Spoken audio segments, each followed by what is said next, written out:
Mother in a dream, it's not you, it's not your mother, it's you, and it's a reflection of your mother and principles, you know, but actually you should see it as you. So, I don't know, look, I mean, okay, so I draw a burning book on the street, and that's a self-portrait. We can get as conceptual as we want, you know, it's art, and, you know, there's no rules here, and we can play like that. But when it comes down to it, I don't know. Some of them are, some of them aren't. But I'm not trying to make art about me ever. Actually, okay. I'd rather leave me out of it. Like it's not about I went down the shops and I went home. As much as it is just a painting, and like I don't believe really in too many meanings and shit. If virtual reality is an online reality, it's an alternate identity, and you know. But as far as there being, you know, as far as there being any confusion between what I am and who I am, you know, I personally I try to keep that to the, you know, the lesser form. Like I don't want to be an actor. I don't want to pretend to be something I'm not. I'm not interested in playing roles of things that I don't believe in. I love the idea of Banksy because we don't know who it is, and we don't know if it is a male or a female, or how many there are, you know. And who's to say that Captain Blackbeard wasn't once a woman dressed in disguise? We don't know these things. So, you know, to take out any anchor in a niche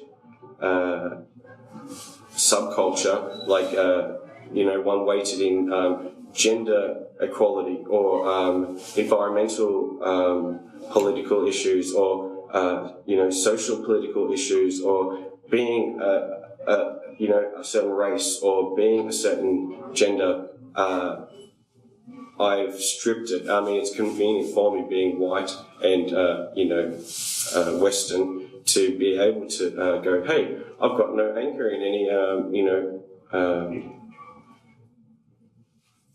you know, underdog situation. But I feel in the same way of painting on a square format, it takes out the suggestive.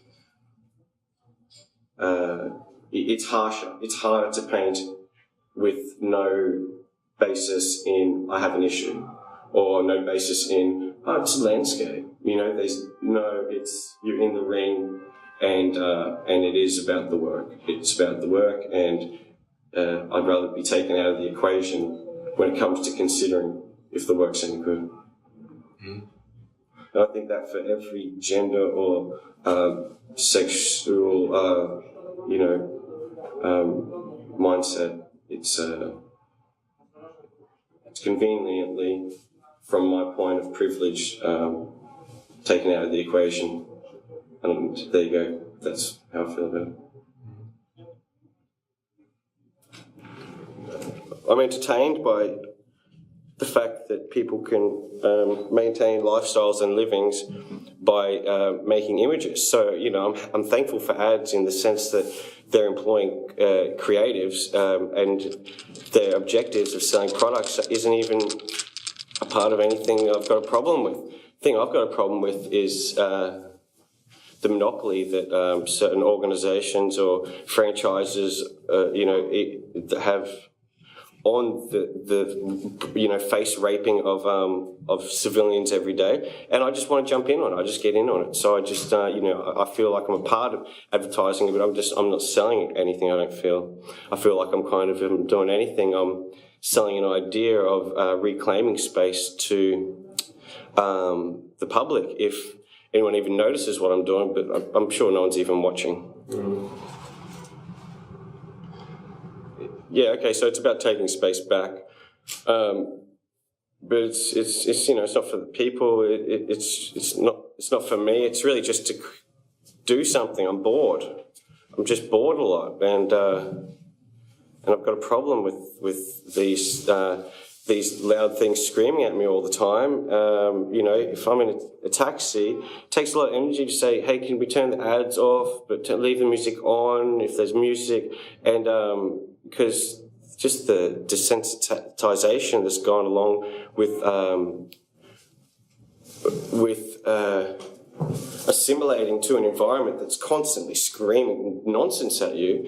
Yeah, I mean, it can be exhausting, but I'm not desensitized to it. So actually, I get annoyed. So I'll turn it off, or I'll skip that ad. And the 5 seconds where I have to wait to skip an ad on YouTube, it's a very pensive and full of anxiety moment for me.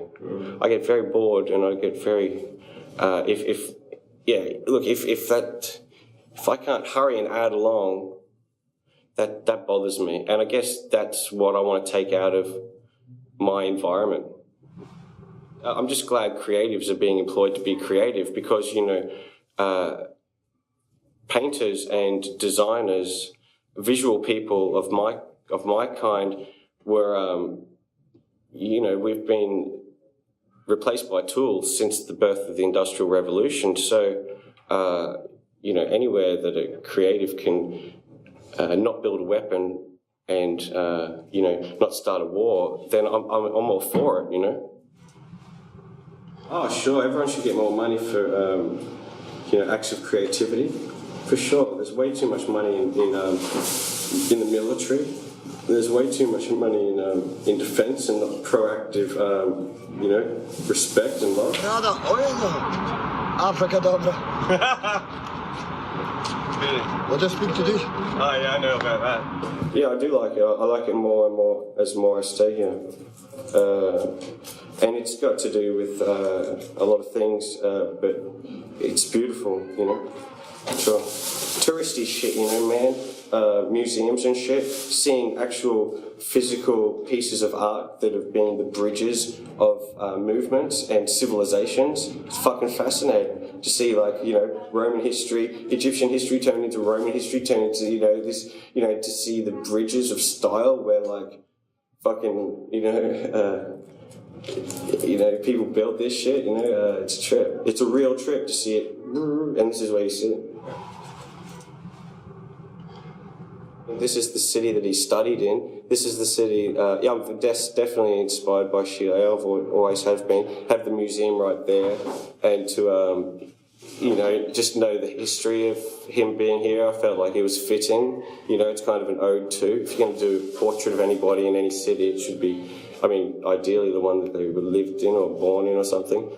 I think, wasn't he in the same class of art year that Hitler would have been enrolled in, that like Hitler got denied from being in art school. So East Chile got in and Hitler got denied, so he lived in boarding houses or men's houses until he joined the war or something, right? And Chile went on to make paintings of little girls. And I don't know, I like little girls more than war. What are you going to do about it? And so I really in life came to Vienna and then went to a museum and saw all these Egon Schiele drawings, and then so I drew them from sitting there looking at them because I really loved them, and then painted them on the wall.